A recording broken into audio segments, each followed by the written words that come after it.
Yo, Thought Warriors, what is up? It is I, Van Lathan. Higher Learning is on now. What's up, guys? It's me, Rachel Lindsay. He was about to keep going. Wasn't even going to give me a spot to introduce myself. No, I got to be honest with you. What? We haven't done a seamless intro in like 3 or 4 podcasts. Isn't that part of our charm? I think it's me. I just thought it was part of our charm. You know what I mean? Like, I think it's nothing's by me. the book. I think it's me. Nothing. If you want to take the blame, I'd Rachel, be more than weekend? happy to give it to you. It was fantastic. Brian was here. So we had a good weekend. Oh. Yes, just chilling. I cooked. That is something that doesn't happen quite often. Don't ask me what I made because we would talk about it. But Brian had a home cooked meal in a long time. I made him a meal. We chilled. We got into a new show. The weather was amazing in LA. If anybody got outside this past weekend. So we went down to the water. We were in Santa Monica. We spent time in Venice. It was good. It was a chill weekend. What about you? I'm glad Brian was here. I'm glad. Me too. Because people have been raising all kinds of conspiracy theories in my there's more than one person Brian? About you and Brian. Yeah. What is why are people always having in for me in your DMs? Yeah. People have been saying that you and Brian got a secret divorce or something like that. It's been really weird. So I'm glad he was here. Well, welcome to Bachelor my Nation. weekend, if you want. It's because if they don't see you on Instagram, if you're not Instagram official, we're very private about our relationship. So if they don't see you on Instagram, it doesn't exist. It's not real. Yeah. My weekend was not good. Oh, I'm sorry. And I am going to share something personal right now. Okay. Just very quickly. I'm not going to make a whole spiel about it. I have something that's called Pre-Ventricular Contractions. You ever heard of these before? So it's something to where like your heart will sometimes skip a beat. Oh. Yeah. So you have an irregular heartbeat. Yeah, but it comes and goes. So it's not always that it doesn't always bother you. It just comes and goes. Sometimes if you're stressed out, if you're dehydrated. The first time they really became an issue was after I lost my job at TMZ. And they just kind of went crazy. And I go there, the doctor gave me something, I took it, whatever. And I was good. And then the pandemic started and I was super scared because you know how my anxiety goes. And that was during the whole time that my mental health really broke down. That was kind of the catalyst for it. And like when you're going through it, and I've had every test you can have, right? Like I've run on the treadmill. They've took pictures of my heart. I had an echocardiogram in October. And, you know, you have EKGs. I wore a Holter monitor. I had a calcium channel thing. So they've looked at everything that they can look at. I actually have an appointment with an electrophysiologist on Thursday. But they've looked at most of the things that they can look at, and they're like, look, these things are benign. They come when you're stressed out. They come when these things happen to you. And, you know, you just gotta kind of figure out, calm down, de-stress, whatever. But they're super scary. Like super duper, super like unbelievably scary. Yeah. Because you're just sitting there and then your heart flip-flops and you don't know what's going on. And to be honest with you, they actually have been going on. They came back out of nowhere. It was really mid to late September that I've kind of been going through it.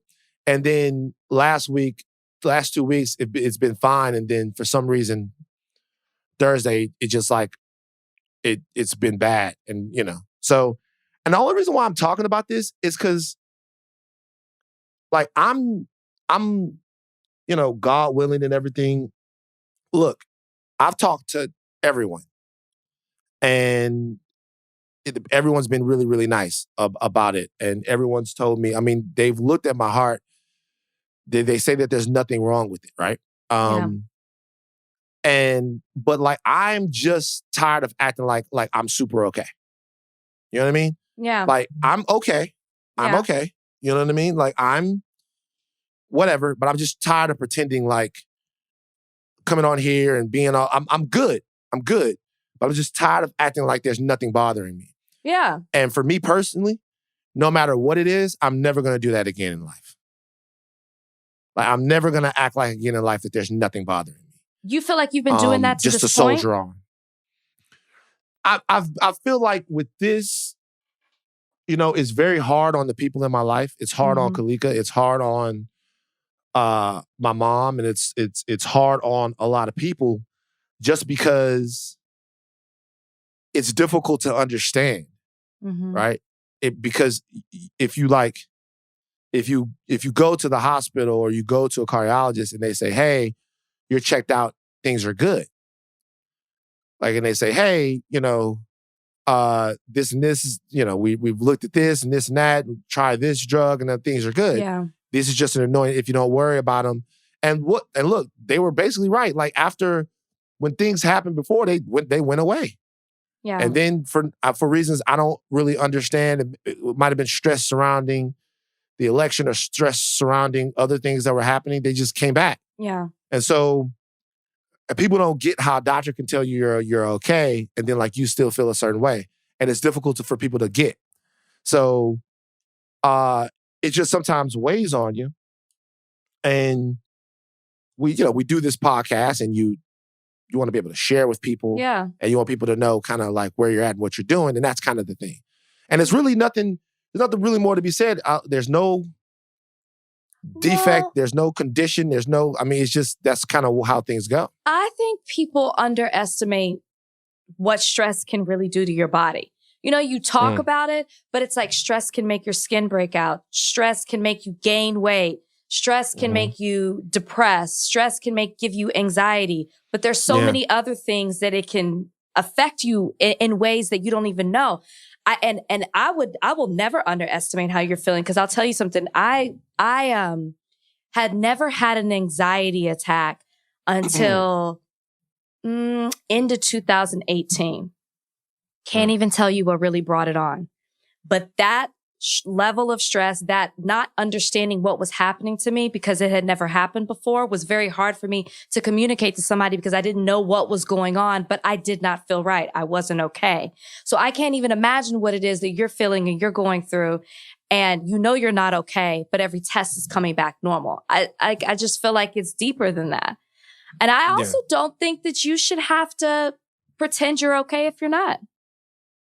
Yeah. Because then how do you, I don't think you should keep it all inside. I think that only makes it worse. Yeah. And you look, you go back, you start having them again, you go back, you get your EKG. They're like the whole time, crazy. The whole time we've been doing this, I've been this little thing right here. What's that? This is a cardia device, right? If you guys can watch this.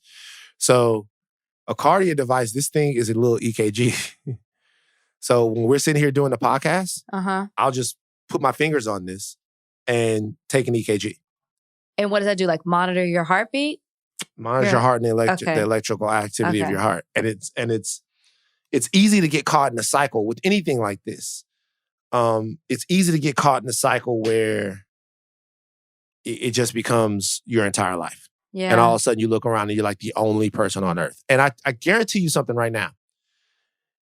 If there is anyone listening to this who's ever dealt with PVCs, who's ever dealt with just sitting down, doing something, or waking up in the morning and just having your heart go flap, flap, flap, flap, flap, flap. Like, if there's anyone who's ever dealt with that, they understand exactly. If I'm speaking a foreign language to everyone else, I'm not to them. They get it. They completely get it. They completely get harassing your doctor. Shout out to Amy Wagner, the nurse practitioner over there at Dr. Ram Dandelia's office in Beverly Hills. Shout out to her, because we literally have such a long email thread of me going, "Hey, am I okay?" She going, "Yeah." She's like, "All your tests came back good. Like you're okay." And she's like, "You have, So it's like it's weird. But it has a name. It has it's been diagnosed as something. So I guess I don't understand why people or I guess from what I'm taking from you is that they're acting like it's like, you're fine, you're okay, just go home. But it's been diagnosed as something. It's a real thing. Well, yeah, it is a real thing. So you look at it like this. So they can mean things, right? Yeah. So if you're having these palpitations, it's basically like your heart gives a premature beat and then it pauses and then it comes back. So they can mean things. It can mean that you have blockages in your coronary arteries, or you have cardiomyopathy, which is a weakness or a disease of the heart, or you have something else. It can mean all of those things. But if they check out your heart and you don't have any of those things, then they're basically like a muscle twitch. Like, you know what I mean? Like a muscle twitch that you get in your heart. Now, if you were having like a lot of them, like a super great deal of them, like a lot, then they can actually mess your heart up. But I don't have that many. You know, some people, and I don't want to bore you guys with all this dime store cardiology that I do, but some people, if you have like 100,000 beats a minute, if you have over 20,000 beats that are like this, well, then you're in the risk of damaging your heart. Like I wore a Holter monitor, and it was like less than 1% of my beats were this. So a small number, but remember your heart beats 100,000 times a day normally, right? So less than 1%, even if this happened to you 100 times a day, what if you felt every one? Yeah. You know what I mean? I can't even imagine that. Like, what if you felt every one? Every single one. Every single time that happens. It only happens 100 times a day, not enough to affect your cardiovascular health, but enough to drive you crazy. Yeah. To where, so that's it. So because of that, my weekend wasn't great. How do you feel now? They've been happening all day. Sorry. Yeah. So, I mean, you know what I mean? They've been happening all day. Sometimes when I can focus on something, like when I'm doing the podcast or something like that, or when I'm speaking or something like that, they don't bother me as much just because I'm not focused on them. And the weird thing is now, because I'm on a beta blocker form, they're not like severe. They're just you can barely feel them. Yeah. But you know that your heart's misfiring. Yeah. So it's like, ugh. It gets in your head. Yeah. It's tough. Yeah. It's tough. It's tough. I can help you shift your focus. Help me shift my focus. Let's talk about your teeth. Let's talk about your teeth. My teeth. Yeah. Let's talk about your teeth. Right. Van. I saw the tweet. Right. I thought it was a joke, so I just bypassed it. I was like, I'm not even going to pay attention to Van today. But when I came onto the podcast and y'all were talking before, apparently this is a real thing. So if you guys didn't know, Van tweeted out that he has not been to the dentist. Please correct me if I'm wrong. Since 1991? Something like that. 91 or 92. So that's back when you were forced to go. My mom brought me. Your mom brought you. I don't know if you had a traumatic experience. I'm not quite sure. But that was what? You were like 11? Something like that, yeah. And now you're 40. Now I'm 40, yes. So almost 30 years later, you go to the dentist. I went to the dentist this last Thursday, yes. What made you want to go after 30 years? And then what was the report? Oh, my God. Okay. So, okay. Well. I went 3 years and I was panicking. So 30, I can't even imagine. Okay. So this is what made me want to go. I was brushing my teeth. And a tooth fell out. No, not a tooth. I was brushing my teeth and it looked like Tyson had punched me in my face. It's just on the real. I was like, there's sometimes a little blood, but this time it was like, God damn. You know what I mean? It looked like Tyson had punched me in the face. I was like, okay, that, whatever. And also, because I have mild sleep apnea, which is getting into all of Van's medical shit, because I have mild sleep apnea, there's sometimes this little mouth guard thing that I wear when I go to sleep in order to keep my mouth open so I don't snore and it airs. And when I woke up one time and there was blood, like, you know what I mean? And it's because that thing is rubbing against my gums and my gums are bleeding. And so I'm like, let's just go check it out. Let's just go see. So you didn't go for a cleaning? No.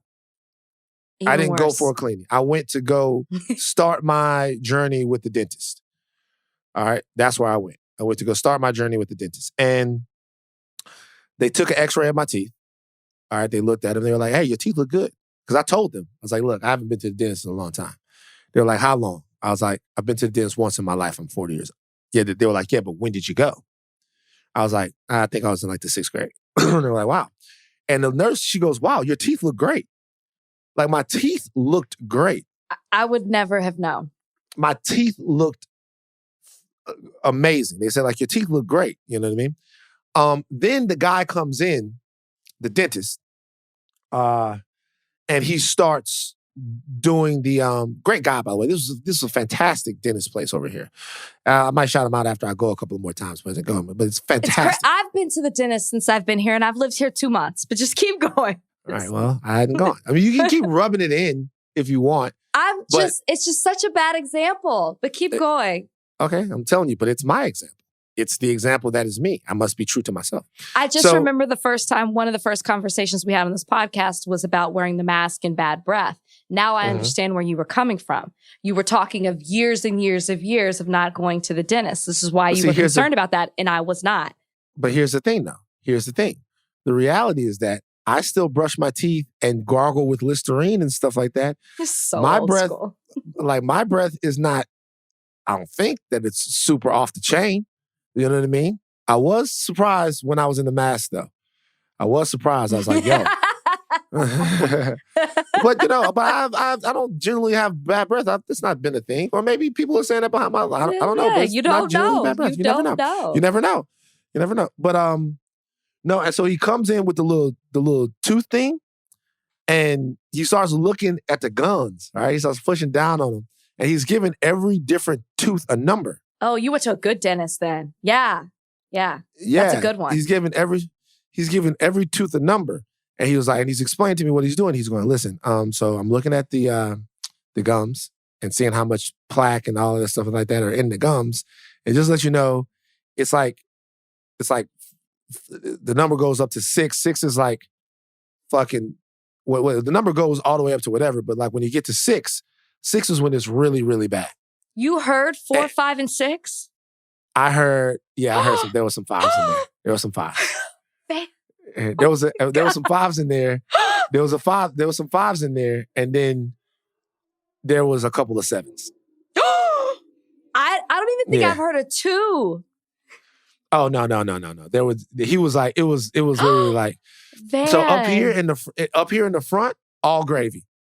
2s and all that. But like here on the sides and stuff like that, because I got these big jaws and it's harder to get to, it's like 525, 525. And then I never forget, he's looking back on the wisdom tooth, which he says he might have to take out.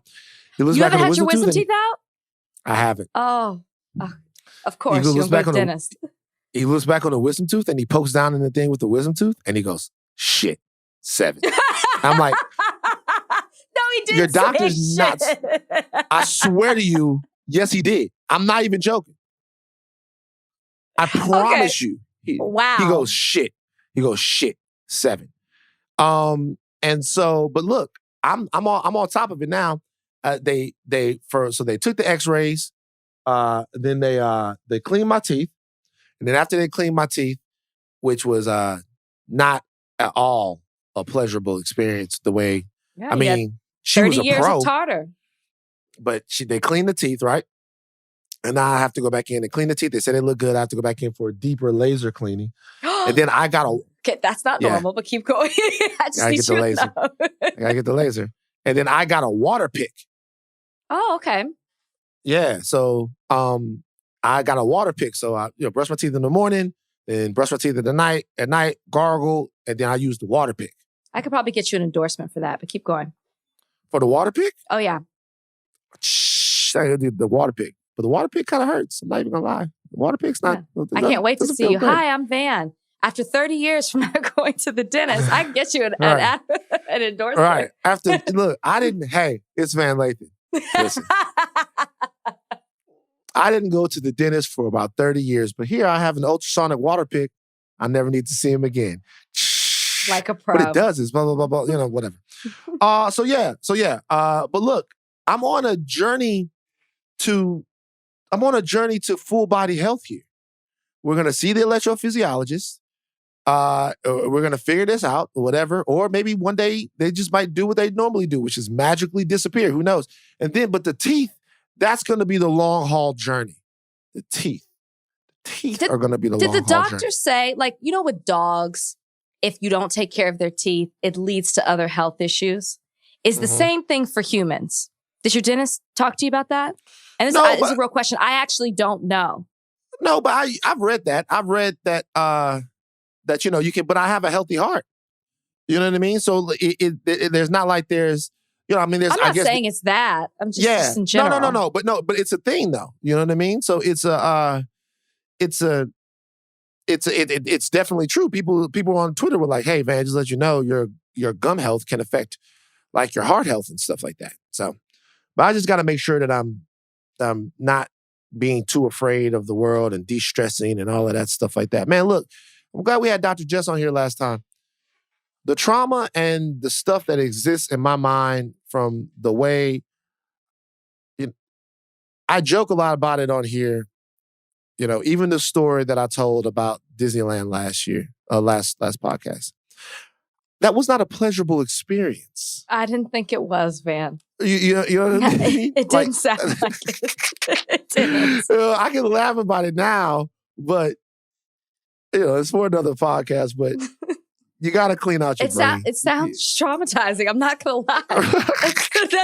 I mean, the parting of people, it sounds traumatizing. Sorry. Yeah.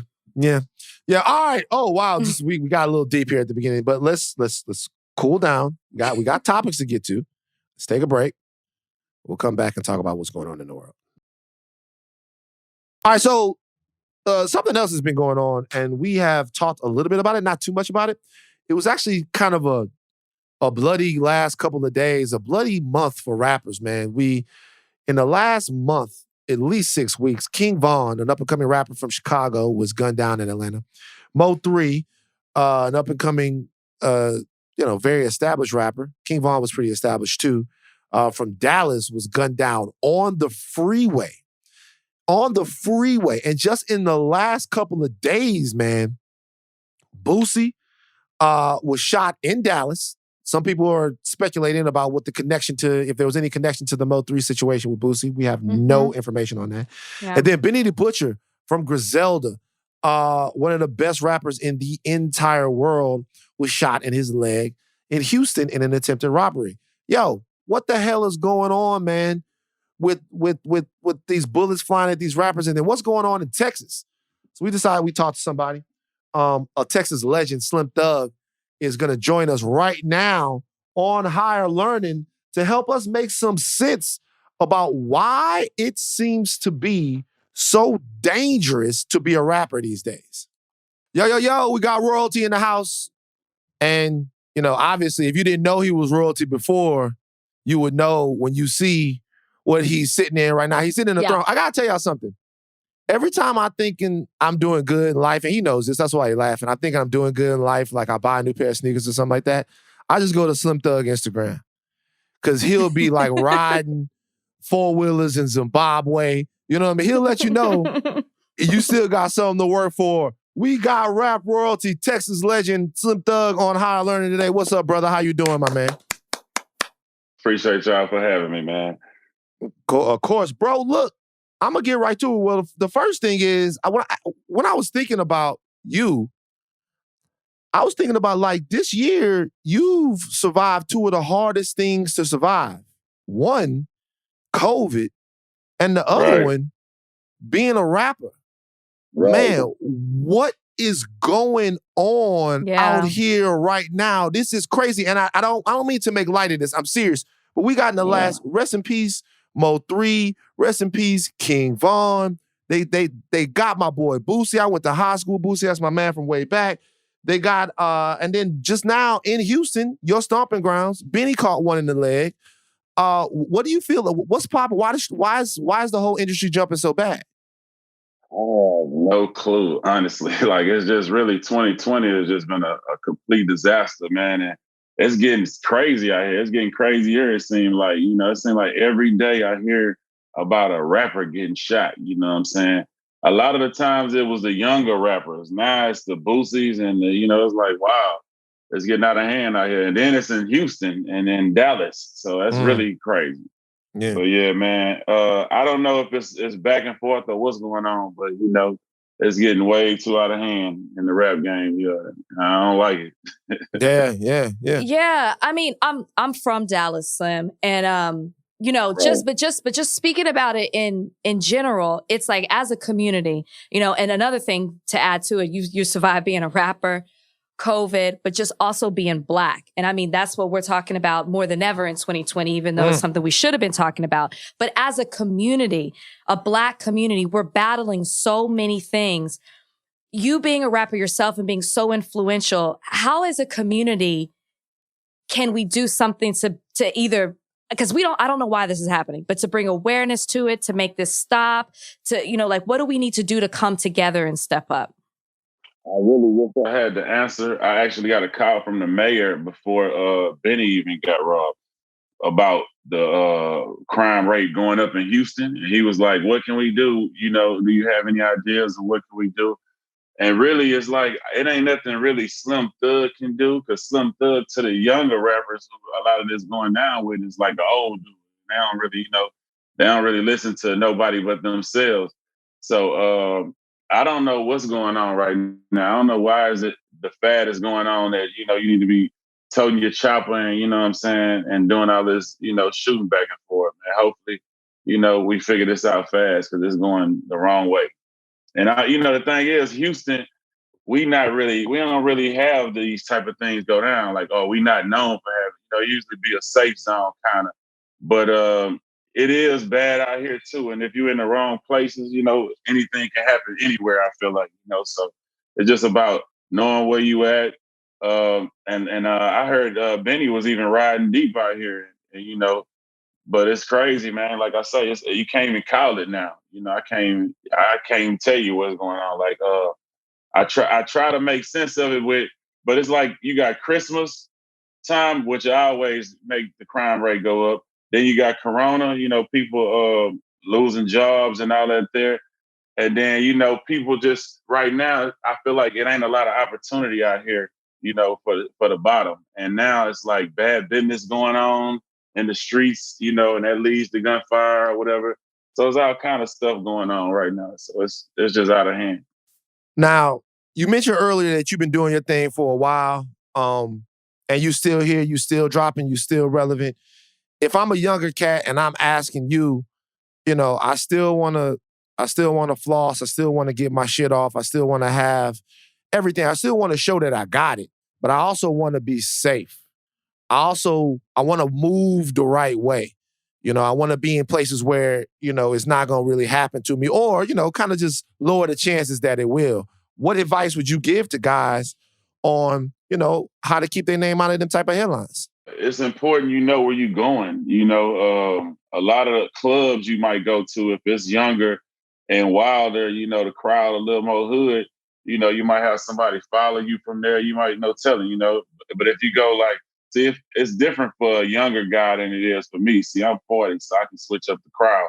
I can go to the OG clubs and just, where it's more calm, more working environment, but when you're young, the options ain't so much, ain't too many upscale options, you know what I'm saying? And the clubs and stuff like that. So it's like, you're going to run into, a lot of the, riffraff when you're young, you know what I'm saying? Just being young, I heard Benny was leaving the mall or something. Like, you know what I'm saying? Like, was it Walmart? No, maybe that might have been Boosie was Walmart. But he wasn't Boosie was Big T. Yeah. Benny was at Walmart, they said. Well, it was Walmart. Yeah, it wasn't nobody crazy. He was just at Walmart trying to get some. Yeah. I heard he was leaving the Galleria area, and that's safe. Like, so it's like, that's why I'm like, you can't even call it. You know what I'm saying? So it's just getting crazy out here to where even the areas that's not known for violence, you'll see some pop up, so it's kind of hard, man, to, guide somebody now, especially, I would just say, no way, if you're not from there, be light, if you're out of town and you really don't know a lot of folks, like one chain, this little chain right here, nobody ain't gonna be putting out a big chopper, hopefully, for no cheap chain. You know what I'm saying? So that's what I would say to a rapper or somebody who's young.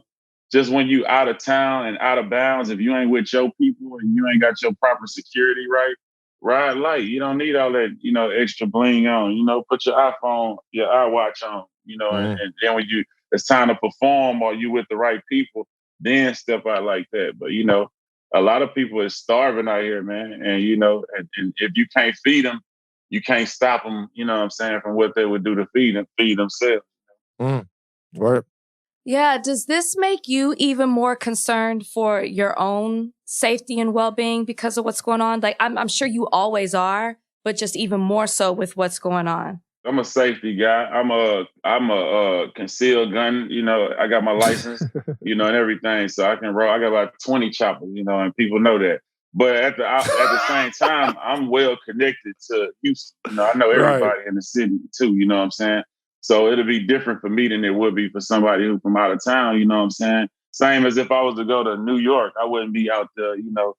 Just anywhere. You know what I'm saying? I would definitely be with people I know, or I would be I would be walking light. I wouldn't be out there, jury and all that on. So it's all, but like I say, that ain't even it. It could be anything. You know what I'm saying? It's just crazy right now. It's something you just can't call. It's something you just can't call. I've been trying to come up with it. Like I got with Bun B and a couple of rappers out the city. We talked to the mayor. I was really trying to. He was like, "What can what's your idea?" My only idea was, let's try to do like we did a mask up campaign for when Corona hit. We had billboards around the city telling people mask up. I was saying, let's go to the local neighborhoods and put billboards up of the consequences of these crimes that they committed, because I doubt a lot of them even consider that. Like maybe you could put like robbing a store for $1,000 to get you 20 to life. You know what I'm saying? Is it worth it? That type of thing. I don't know. Maybe if you see that on the sign, it'll make you think twice. But that's still like, trying something that you can't call it. At the end of the day, people want money, man. And if they ain't got it, you just can't call it. It's gonna be dangerous. We in dangerous times. Dangerous times. Dangerous times. Two things I love about that answer. One, Slim Thug was very clear. Don't try it. Right. Like he was very clear. Don't try it. He didn't say I got 380 that I keep up, but he said I got a bunch of choppers and everybody knows. Don't try it. Everybody know it. Everybody know. And number two, here's the situation. We all were talking about the day that what was happening and the dysfunction that we see in this country from people not being able to eat, feed themselves. It was a big joke that rappers and other people were going to have to go on OnlyFans and do all of that stuff because the show money was going to dry up. But it's not funny. It's really not funny, because if you ever been to a place to see, like, you can have a pet wolf and the wolf will like be dope to you and love you and whatever. The only thing, let him miss a meal. Let the wolf miss a meal and then see how loyal he is then. And if you ever been anywhere like that, you know how that's going down. So the only thing that's going to happen is things got to kind of start getting back to normal, or else people going to really, that stay-at-home order is not just going to be for Corona. It's going to be for these bullets too, because this is a rash like I've never seen it in this type of situation back to back to back to back to back like that. Is really crazy out here. For you, as far as the COVID itself, first of all, before I even move on, how's Face doing? How is he? Good. He's doing a lot better. I don't know about what's the update on the. He was trying to get a transplant. I don't know how that goes. But last I seen Face, we was actually performing in out of town when it was opening back up. So to see him on stage after all that was good. But he definitely looked a lot better when I seen him. What was your experience with COVID like? Mine wasn't that crazy, but I ran 3 miles today. I run 3 miles probably every day, go to the gym for about an hour. So I consider myself a healthy, person or whatever. And I think that helped with fighting it off. But my symptoms wasn't too crazy or nothing. It was just, I was the poster child for it because I was like the first rapper pretty much, people heard about having it, and they kind of, put me, I did a lot of interviews just to let people know it was real, early. Yeah. Texas is out there setting records for all the wrong reasons. I'm not there anymore, Slim.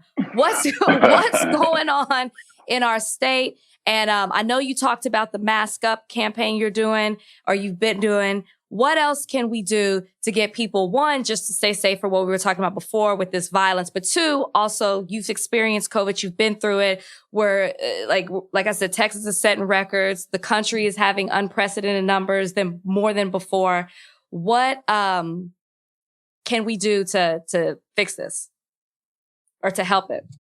It's gonna be, they're gonna have to shut it down or something, because people out here ain't listening. It's like no, I think everybody out here caught it, you know what I'm saying, and got over it together.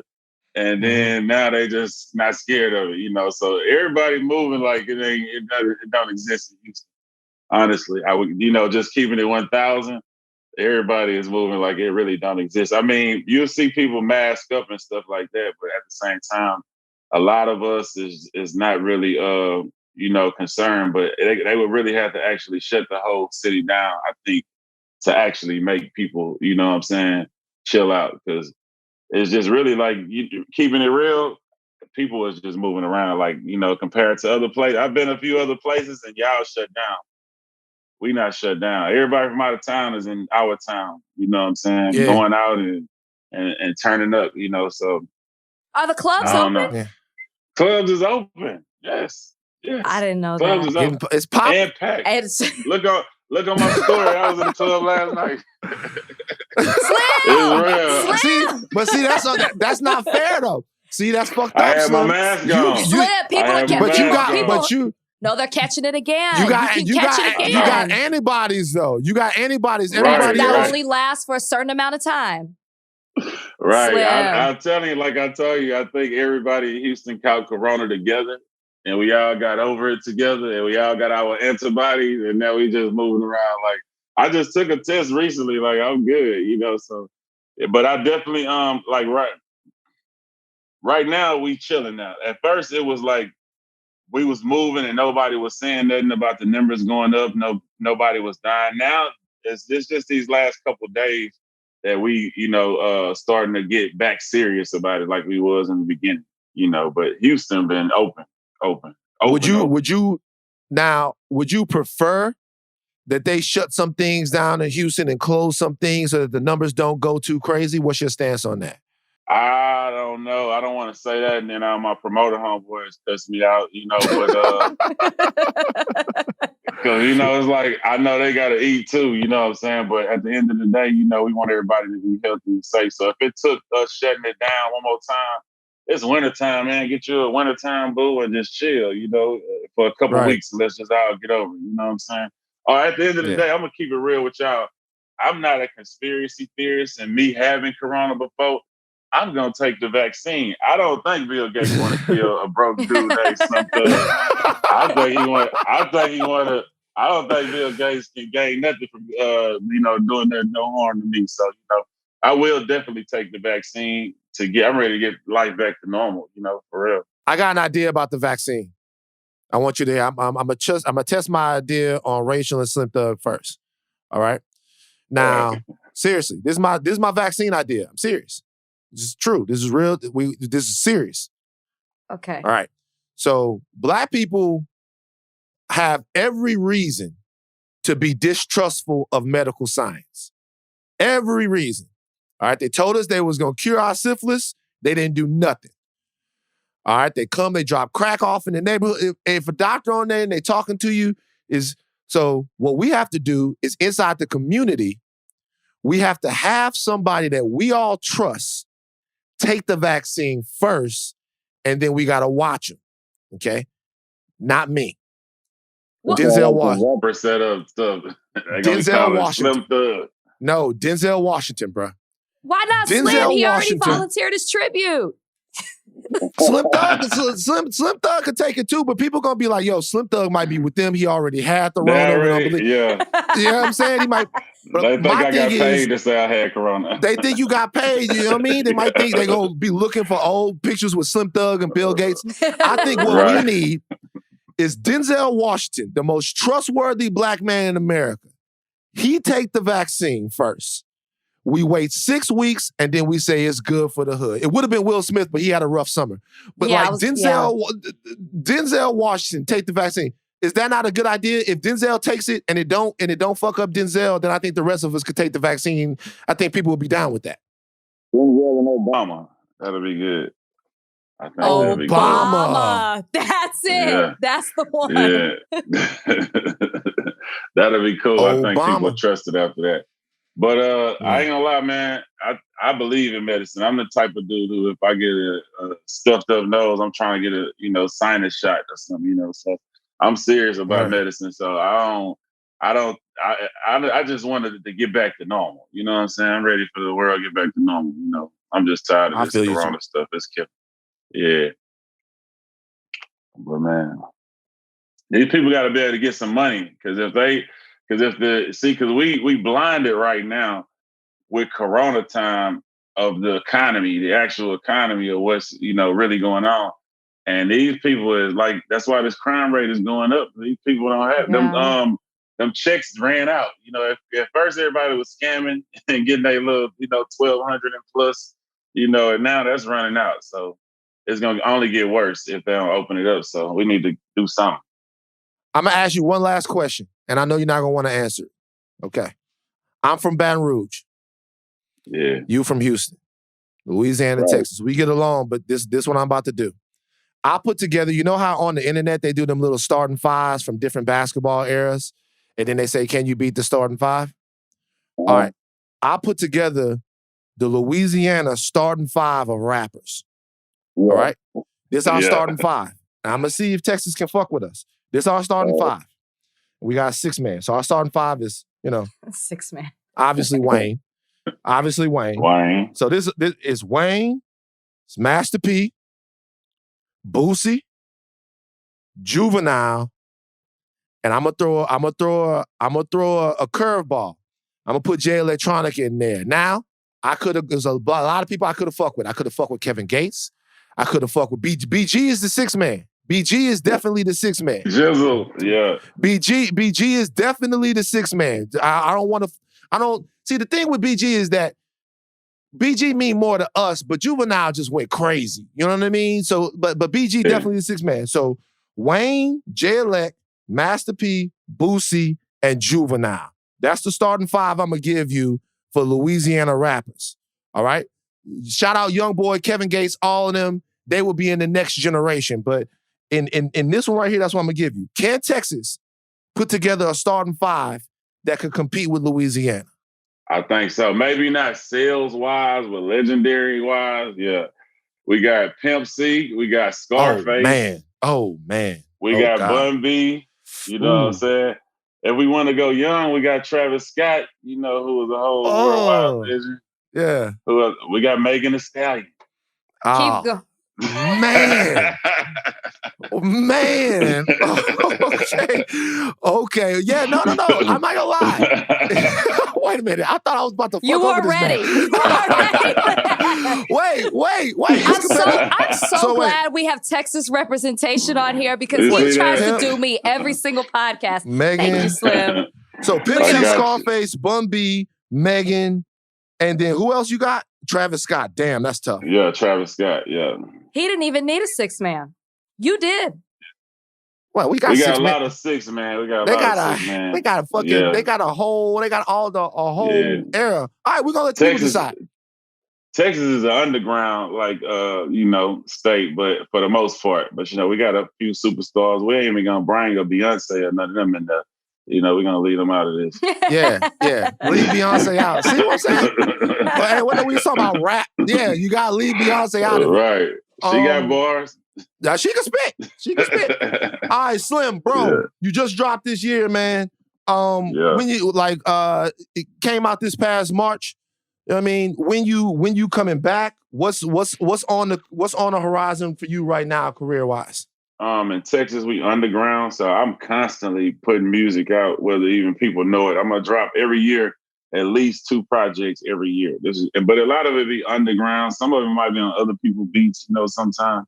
But that's just what my fan base been supporting, so I continue to just feed them what they want. But I dropped Thug Life early in March. Then I dropped one with Killer Calion. I teamed up with Checkers. We just gave out 200 burgers in the hood this week. So I got a collaboration with Checkers I'm gonna be doing. Me and Martell collaborated. So I just been doing a lot of that, collaborating with different companies, trying to give back through that, different stuff like that in the city. It's been good, man. I'm blessed. Really on a cool, like you asked me about a youngster. I forgot what it was, but at how I won in the game was I always been independent and own my masters from like day one. So now I could just really live off of the old music on the cool, but I continue to drop new, just to feed my fan base. I might not go sell a platinum record or nothing, but at the end of the day, it keep adding up, and it's been able to work out for me. So I'm happy.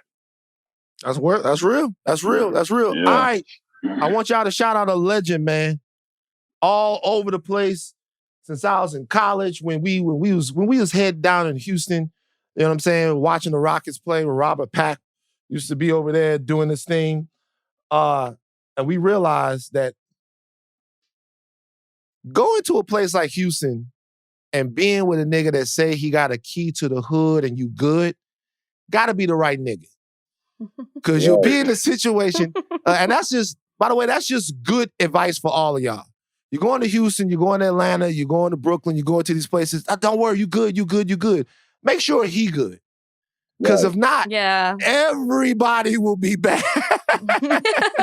Very important. That's very important. Because a lot of people will say that they good and don't really be good, So right.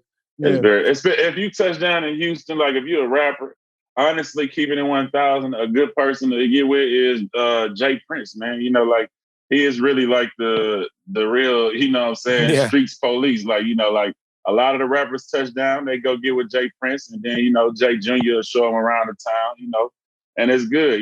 They usually take care of everybody in the city. So that's somebody good to know in Houston for real.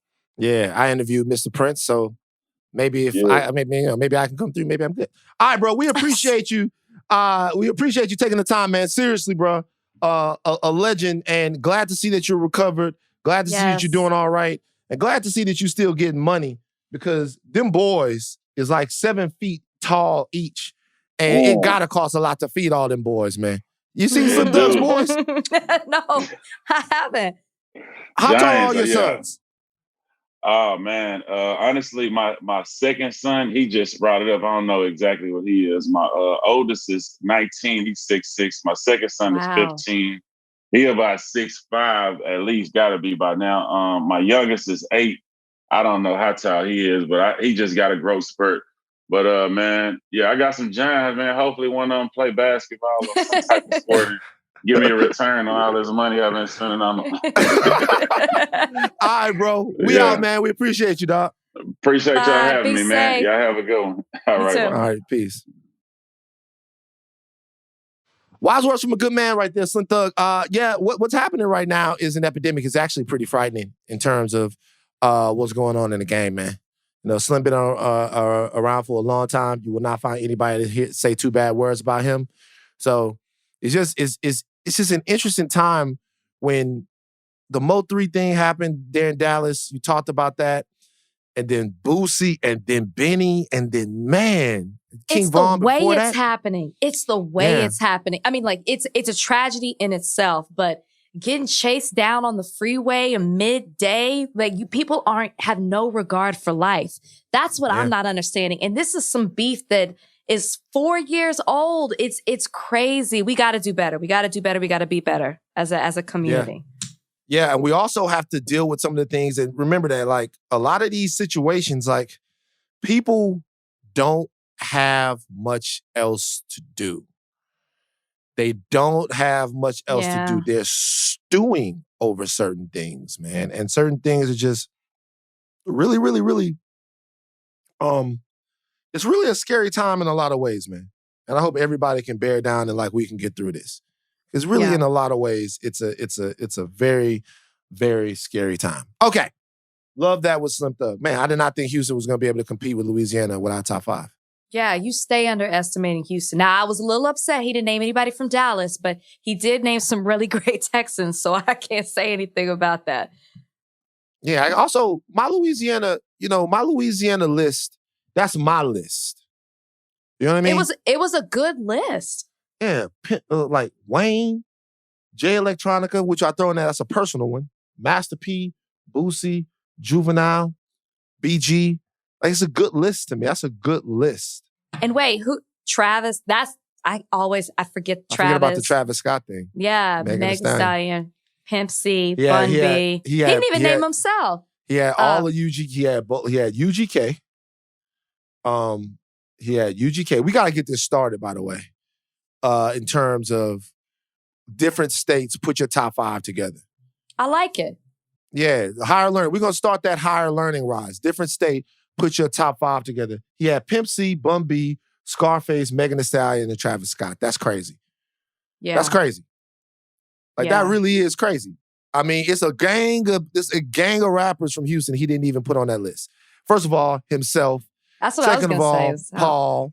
Third of all, Chameleonaire. I mean, it's a lot of guys. Zero. Trey the Truth. Yeah. Hawk, Big Mo. It's just like so many guys. You know, so many guys that's not on that list. DSR. Yeah, DSR. Who is that? Really? I never heard of him. Who's DSR? God. Dirty South Riders from Dallas. Tom. No, what are they? Tom, Fat Bastard, Big Tuck. Oh shit! You know who did not make the Houston list? Oh. Because I don't know who you talking about. DSR. Anybody who's from Dallas knows exactly what I'm talking about. Who are you talking about? I'm gonna be honest with you. Fat Pat. Fat Pat. What? Fat Legends. Pat. That's what he said. Houston has he said legends. Legend. It got and that's legends, man. Fat Pat. If I know y'all haven't heard a lot of these guys, but if you never heard of Fat Pat, if you don't know Fat Pat, man, go list. Fat Pat was Lil the Kiki? motherfucking man. Lil Kiki, all of those guys. They got a lot of guys. Nobody. It's just you and me talking. Most people aren't. If you're not from the area, you're not going to really know a lot of these people. They're not going to know. It's a lot of other. We forget CeeLo, Young Bleed. You know, all of these people from Louisiana too. We left them out. Currency. Shout out Currency from down there in New Orleans. Soulja Slim down there in New Orleans. A lot of people. All right, we're going to break real quick, pay some bills. All right. So, big deal this weekend went down in D.C., the Million MAGA March. Trump supporters took to Washington, D.C. en masse. All of the usual suspects were there. The Proud Boys. There were a couple of neo-Nazis. And then I'm assuming that there were just some Americans who were just also, I guess, not super unbelievably racist, yet fed up with the left and big-time Trump supporters and supporters of the president. Now, you can't have a problem with racism if you're a supporter. I'm not going to get into all of that, but whatever. It was a big deal. There were some clashes. What were your thoughts on the Million MAGA March now that we know how things went down? Well, I guess I was like under a rock because I didn't know that this was coming. I didn't know it was happening. I saw on Twitter what was trending was BLM and Antifa. So to dig deeper into it and realize it was crazy that that's what was trending. And I didn't see the Proud Boys trending at all. Maybe that's just how my Twitter's set up. I know everybody's is like, it's different. Did you see that trending? So the way the story looked to me was that it was BLM supporters and Antifa that were causing all these problems. And to do a deeper dive into it, that wasn't the case. My first thought, though, when I heard about this was, my gosh, can we have anything? Million MAGA March? You just gonna take a name?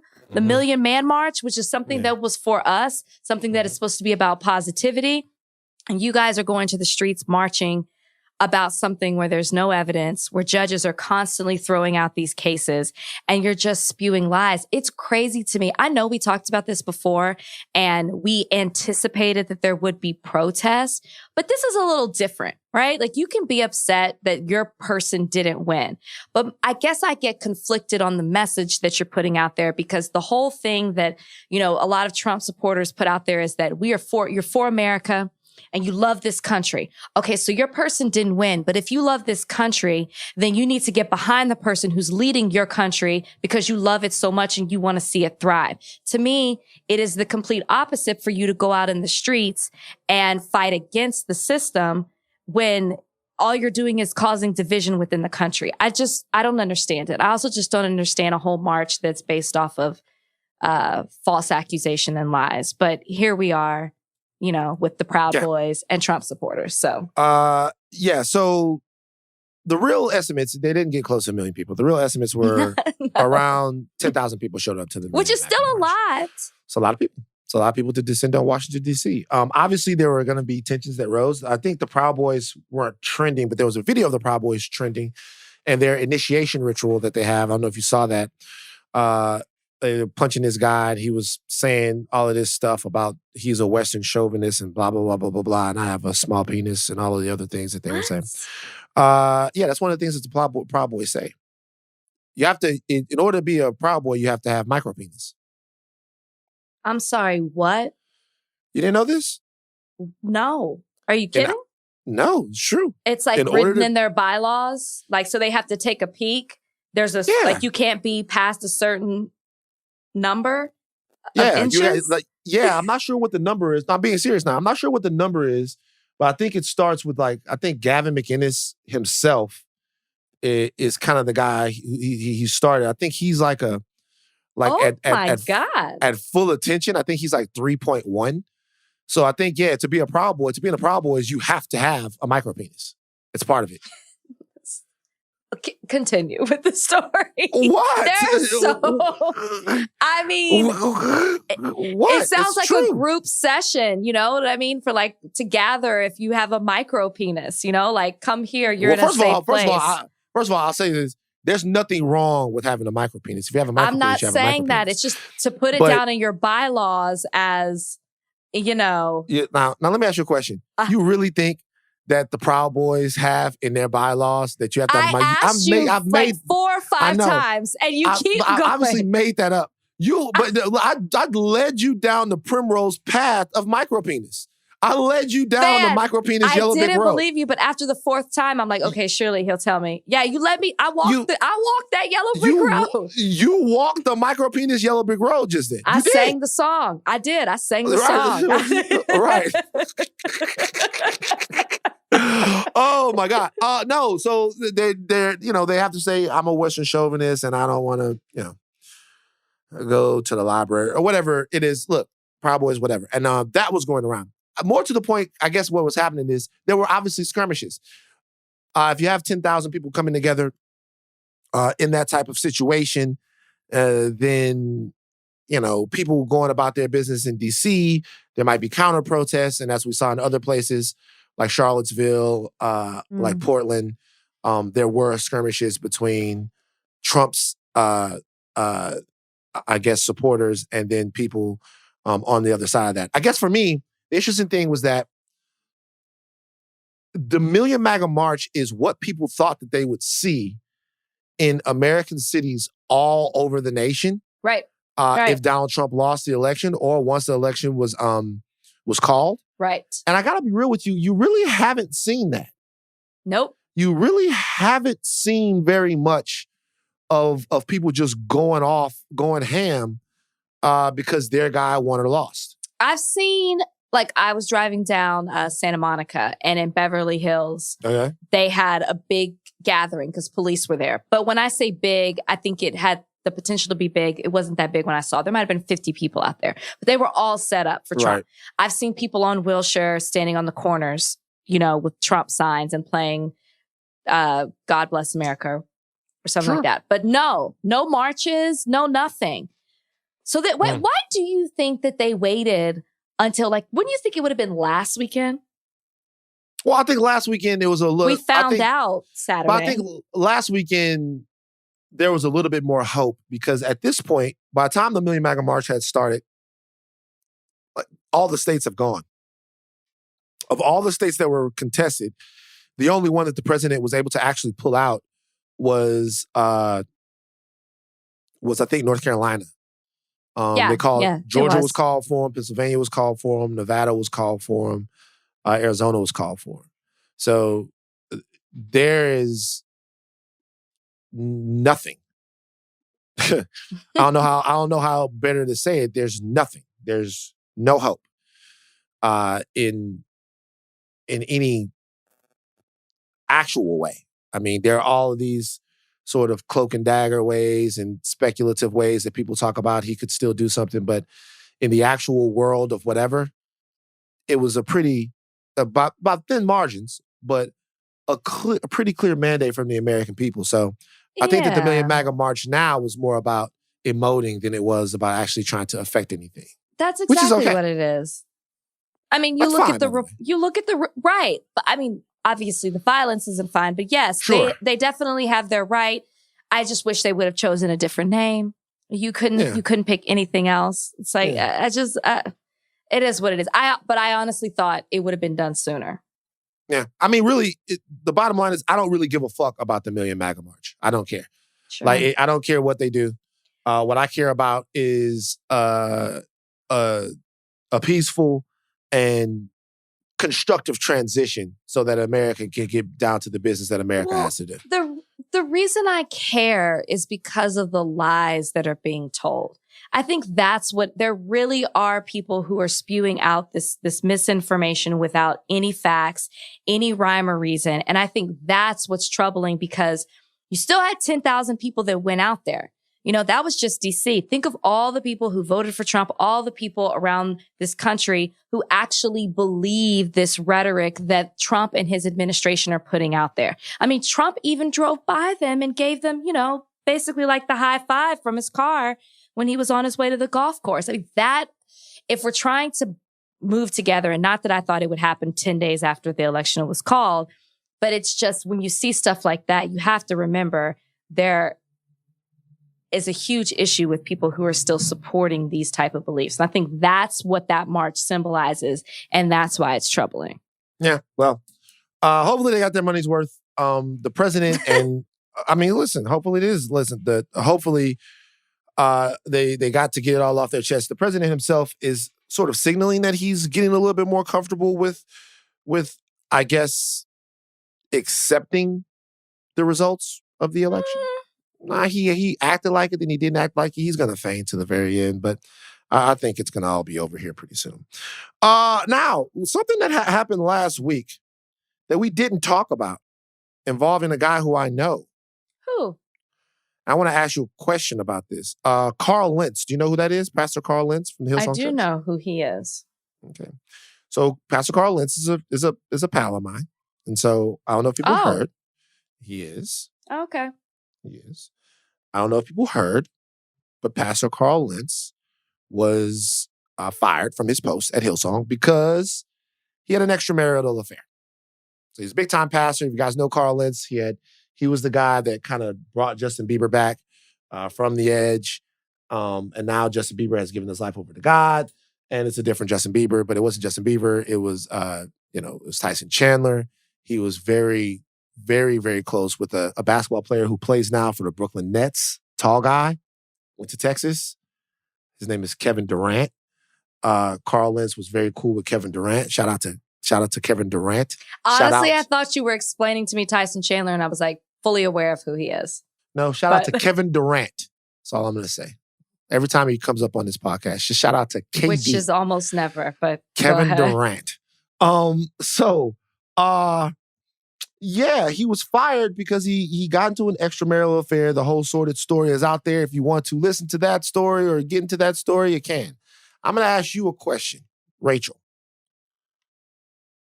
Okay. Is it right that they fired Pastor Carl? That they fired him? Is it right that they fired Pastor Carl? So, do we know the full details of the story? Because I don't have this statement in front of me, but the church put out a statement and said more than just he had an extramarital affair. They didn't even say that. He came out and said that. They didn't say what exactly was the basis of the firing. Now there are these other reports about mishandling money or something like that. I personally think it was more than just the extramarital affair as to why he was fired. And the reason I say that is because like this Hillsong isn't a church like like a Mormon religion where you get excommunicated from the church. There is very much so. It's about forgiveness and acceptance and, repenting of your sins. And so I feel like if it was just that, there could really be a lesson that was learned, and he could really mentor and be an example for so many people in that church.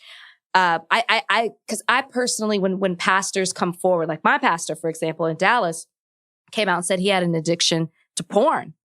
And a lot of the elders in the church were furious. But for the younger people, I think it was like, wow, a lot of times, I feel like growing up, especially in a small, Baptist church, you look at these people who lead it as if they're almost like they're Christ-like in the sense that they don't sin. They don't sin that much. So when you hear your pastor say, hey, I make mistakes too, I'm human as well, and I'm man enough or woman enough to admit that, then I think that that does something to your congregation in a positive way, personally. Not everybody feels that way. That's how I feel. So I think for them to let go of him because he's so influential and he's almost the face of Hillsong. I think there was more to it. And I respect the fact that the church isn't talking about it. Okay. So let's say that, because, I don't know whether or not there's more to it. I know that now that somebody's gone, you're going to come out and I'll be honest with you. I don't think that there's more to it. I think this is the reason why Pastor Carl was fired. Because he's your friend? No, because I think that if there was more to it, if you wanted to fire Pastor Carl over something that had to do with money or something like that, did you just find out about that? Was that something that wasn't worth firing him 4 months ago or 3 months ago? Or? How do you know they weren't building a case? Well, what I do know is that the whole marriage infidelity thing was something that they recently found out and acted very swiftly on firing him. So, and he didn't come forward with that. They saw messages. Is that correct? There was something, it was kind of found out. That they found it out, and then they felt like, I guess it was going to come out, and then they fired him. So anything else to me that it's almost kind of like, you fire someone for something else, you fire something for someone and people go, oh, that's wrong, you shouldn't have fired them. And then you go, oh, well, they were coming in late too. Like that happens all the time. We just don't know. I mean, how do you not know that they saw the messages, then they confronted him and he lied about it? And then they were like, bro, we got evidence. Well, no, because part of the people, I mean, his wife also works for Hillsong. And by the way, they also got rid of her. Or like from what I understand, his wife also works for Hillsong. So I don't think that there was very much lying that was going on. I think that it was found out and she confronted him about it and she had to, and they had to come to it. I guess this is my question. And this is the question I'm asking. And forget about the fact that he's your friend? That I know Pastor Carl. Forget about the fact that I know Pastor Carl. Let's say that it's only because of the infidelity that he was fired. Let's say it's just because of that. What is Christianity about? I love Jesus. I love spirituality. I love, in the times that I've been going through right now, I wake up every morning and I go, yo, I'm going through a tough time, but I'm grateful for it. I'm grateful for the tough time, I'm not about to, sometimes I go, yo, why is this happening to me? I just want to live a nice, normal life. I don't mess with nobody, sure. But, I go, I'm grateful for it. But I guess my thing is, once you go into a church and you're sitting in the church, they say, hey, listen, here's so-and-so. They were down and out. They were drug addicted. They were selling drugs. They were doing all of these things that were against God. We brought God into your life. Here they are. Boom, success story. Everybody, Jesus can save you. Jesus can save you. At what point does Jesus stop saving you? Because what I'm saying is that if the entire game is, I guess my question is, would Jesus have fired Pastor Carl? Okay. He's not excommunicated, right? Which is what I definitely don't believe in, right? I don't believe you kick somebody out of a religion. He's And again, I will speak solely on just the affair, even though I feel like I would like to believe that there was more to the story as to why he was fired. Right. But let's just say it's just that. He didn't come forward. He was still continuing in the affair. He got caught. Okay, that is what we can agree to. Of course. So maybe you're not equipped at this moment. You didn't come forward with this. You're not. You're repenting because you got caught.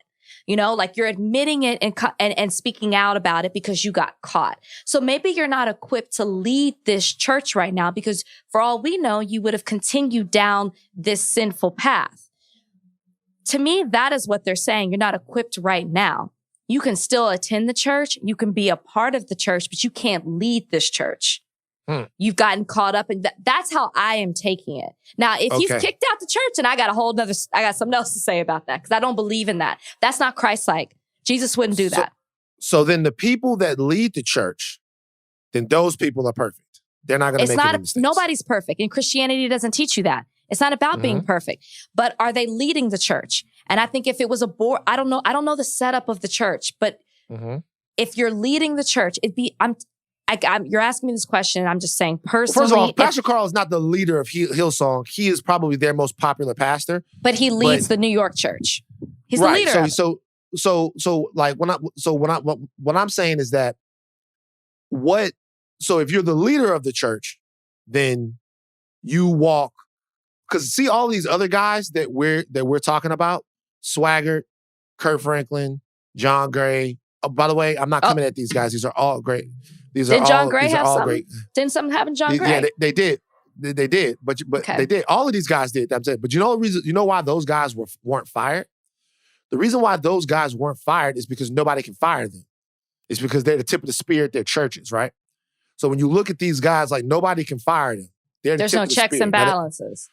There are other guys that have gotten in trouble, like that guy in Colorado and stuff like that, that everyone has got together and say, hey, you got to go. But those guys, so I guess what I'm saying is that, to me, religion, especially tenets of religion, it has to be dynamic. And it has to be dynamic, meaning you can't just say it, you have to show it. So, and I'm starting to become a little disillusioned, and not disillusioned with God, but disillusioned with some of my fellow man, because if Christianity should be easy. Like there's Jesus. Jesus is right there. Like there's not a lot of science that goes into it. Jesus is right there. And he says, hey, everybody can come to this party. I'm super open. I don't judge anybody. I don't come down on anybody. I don't throw anybody away. As a matter of fact, before I judge you, before I let you go down for stuff that you've done, I'll climb up on the cross and I'll die for you. Christianity is not supposed to be. But to me, that is precisely what modern Christians do not do. They look for a lot of them, they look for any reason to judge you, any reason to say that you are unholy, any reason to go along with things that are ungodly, any reason. And then once you do make a mistake, they fire you and they kick you out. Like, he wasn't kicked out. I just want to preface this whole conversation. I have a huge problem with you talking about all this because we have no idea why he was actually let go. Because their statement does not say he was let go for an extramarital affair. It doesn't say he was let go for a sin. But I will talk. Your friend, maybe you've talked to him. I will talk in the context. He was fired because the church was about to be embarrassed in the affair. Which, by the way, the affair is a terrible thing. But here's my thing. You said, okay, I'll address something you said. You said Christianity is supposed to be easy. I actually do not believe that. Because if you follow what your Christians are supposed to be Christ-like, right? Like you're supposed to obviously we all sin. We all fall short of the glory of God. But if you're striving to be Christ-like, then you struggle with that every day, right? We're sinning all the time. There's so many, I'm not talking separate from the judgment, talking about the way you walk in your own walk. It is a struggle every day to not do something that's sinful. That's a struggle. That's hard. The judging thing, I'll agree with you on. I just wanted to talk about that. I just feel with Carl that I don't know if he's been suspended from the church. I know he's been fired from the position that he had. I would be very upset if he was kicked out of the church. That to me goes against Christianity. But for him to be let go, I have an issue with that. I'd feel different if he came forward and said I had an affair. He hid it. He was still continuing doing it. And the only reason he stopped is because he got caught. I personally... Well, that's not quite the way that it went, but it's close. Maybe you're privy to more information than me. So you have to also understand, I'm speaking based on the little information I know. The lady has also given a couple of interviews. What I'm saying is this, and I living is not easy. So I'm not saying that Christianity is supposed to be easy. I'm saying the example is pretty easy. The example is easy, right? So Christianity itself, definitely not easy, but the example is easy. So if you're in a situation, so if you're in a situation to where you're like someone wrongs you or someone does anything, like Jesus gave you the cliff notes already on how you handle that. Right. Like it's already there. Like Jesus gave you the cliff notes on that. So it shouldn't be much thinking that you have to do. The reality is and you struggle with that. Now the part where you struggling with it, that's the not easy part. Getting smacked around and then trying to be a pacifist or trying to not prejudge people, that's the not easy part. But how you're supposed to go about it, that's the easy part. There's not a lot of ambiguity there, right? So like firing him, if in fact he's fired, well, he is fired. It's not some sort of secret suspension if he's fired, is about the least Christian thing you can do. So what should they have done? They should have suspended Pastor Carl for a long time and walked people through the retribution of someone who's falling short of the glory of God. You definitely have to suspend him because in the Bible and also in life, there are things, but then you have to walk people through how someone who breaks and then becomes broken gets put back together whole, not just by God, but by the church. That's the church's job. And I agree with everything that you're saying. Don't think I don't agree with that. Has he been kicked out of the church? I don't know. So all we know is that he lost his position. He lost his money. He lost his pension. He lost his insurance. That's what he lost at the moment, right? If he had been suspended, which I think is wrong as well. Maybe it would have been. And here's the other thing. I have no idea. Now I'm going to talk from a legal standpoint. I have no idea what type of contract he signed with them. And if he signed a contract where there was a moral turpitude clause, then that's his fault. I'm sure there is. Yeah. Well, then they're legally firing him. That is, they put it in there and he signed it. I'm not talking about what's legally permissible. I get you, but I'm talking about what's spiritually clean. Well, and I think that you having have a religion where everyone comes in.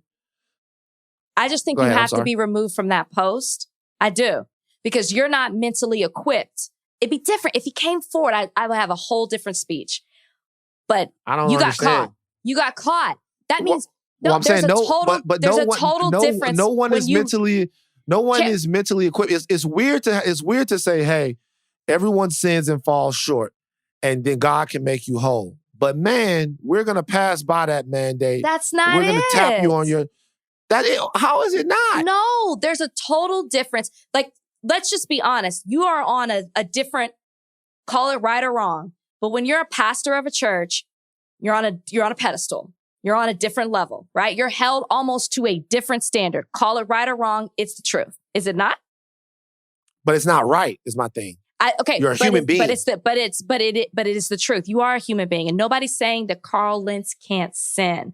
But the deception behind what he was doing, and I'll just talk about the affair, the deception behind what he was doing and the fact that he didn't have the integrity or the character to say, hey guys, this is what I've been doing and I'm wrong. But instead it's an oops, I got caught, my bad, now I'm sorry. There's a difference in that. There's a difference. I'm not saying there's not. There's a difference to us, but there's not a difference to God. You're right. So no sin is greater than the other. But under God's eyes, it's not difference. We're talking about on earth and you leading a church. So right. And what I'm talking about right now, what you think they would have done to Jesus? What if he had been with Mary Magdalene? What you think they would have done with Jesus? I'll be honest with you, and this is the point.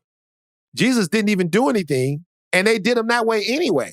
So the point is, like, I'm just serious. Like the point is that and I'm certainly not comparing Pastor Carl to Jesus, but what I'm saying is that either this is a situation, either Christianity or religion is a place to where you can be less than perfect, mess up, not fuck being less than perfect. You can fuck up royally.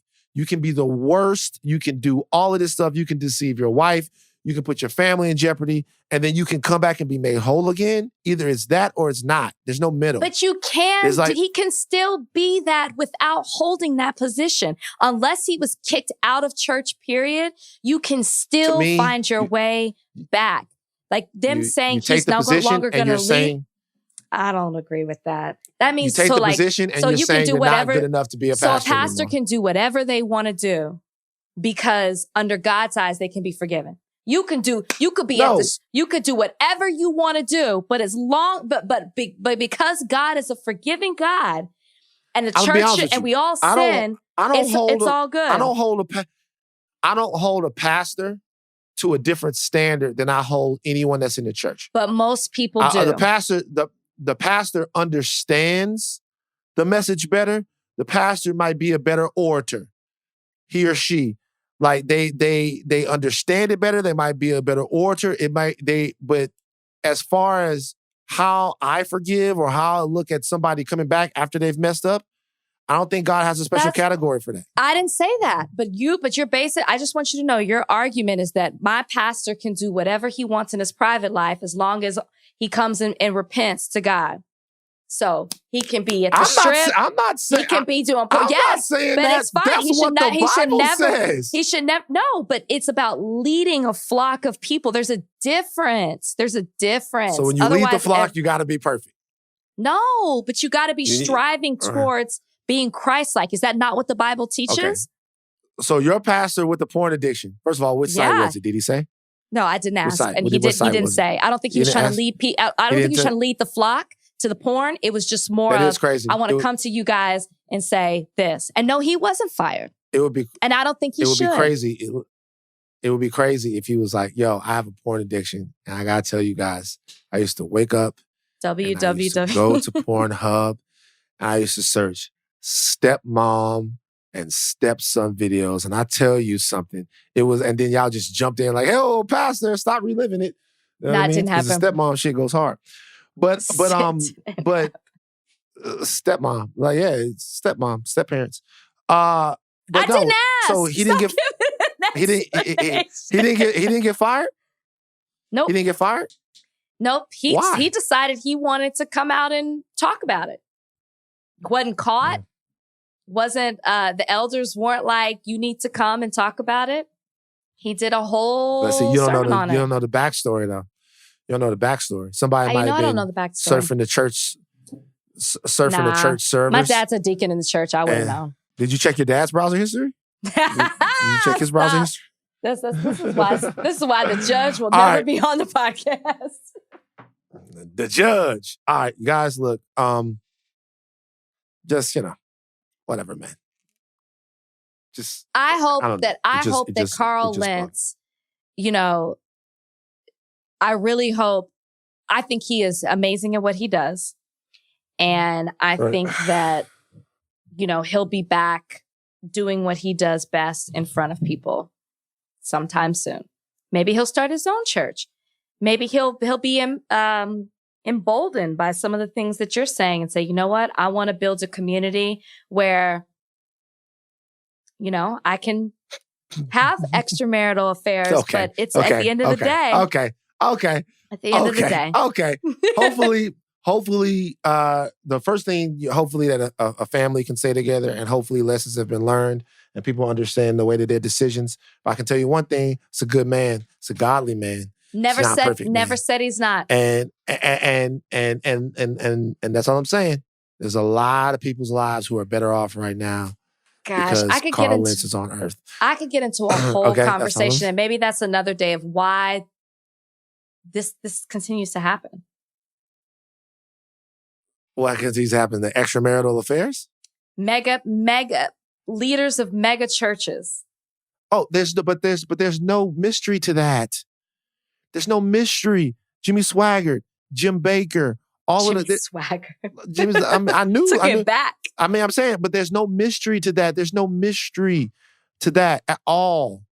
There's also no mystery to why guys like Kenneth Copeland and all of those guys get on there and say grotesque things like that too. It's because after a while, those guys become kings in their own right. It's a hero's complex. Yeah, and like it, you feel like, I mean, Kenneth Copeland got a plane. He got a plane. Not alone. So, you know what I'm saying? So it's there's no secret. And by the way, it was like that in the Bible too. David, one of God's greatest, David had a dude killed David so that he could be down with his wife. Put him on the front lines. Sure did. So listen. It's nothing new. There's nothing to figure out. I can understand why people are not religious. Right. I really can. All right. I really can. All right. So look, that's all the podcast we got for you. You heard Rachel here. Rachel, Puritan Rach. This is Puritan Rach. Ready to burn all y'all witches at the stake. Wow. This is what you would call an exaggeration, you guys. This is what you call. I get what you're saying. And you know they'll be all up in your DMs talking about me. It's all right. Keep listening to the podcast. Batch recap coming next episode. We also have to talk about the batch recaps. There's been a little pushback from some of the people. There's a little pushback. They're upset with you finally. Jeez, it's about time they turned on you. There's a little pushback from some of the batch recaps.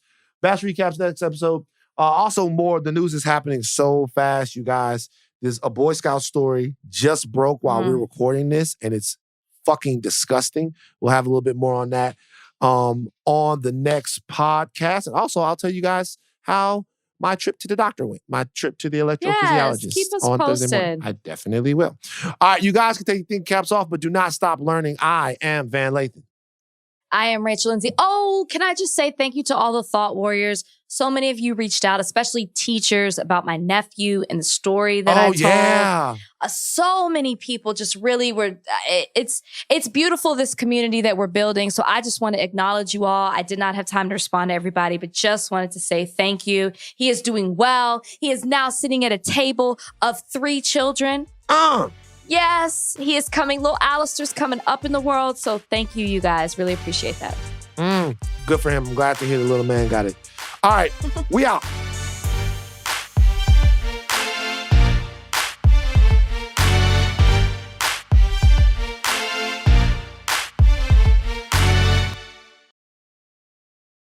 When the protest started this summer, I decided not to join. The main reason was that I didn't want to be let down again. I've been here before. I've marched, I've yelled, and not much changed. But when I did finally go out there, I found some people and stories that got me thinking about this movement in a much different way. And I want to show you. My new podcast, Resistance, is out now. Follow and listen on Spotify. It's Black Lives, baby.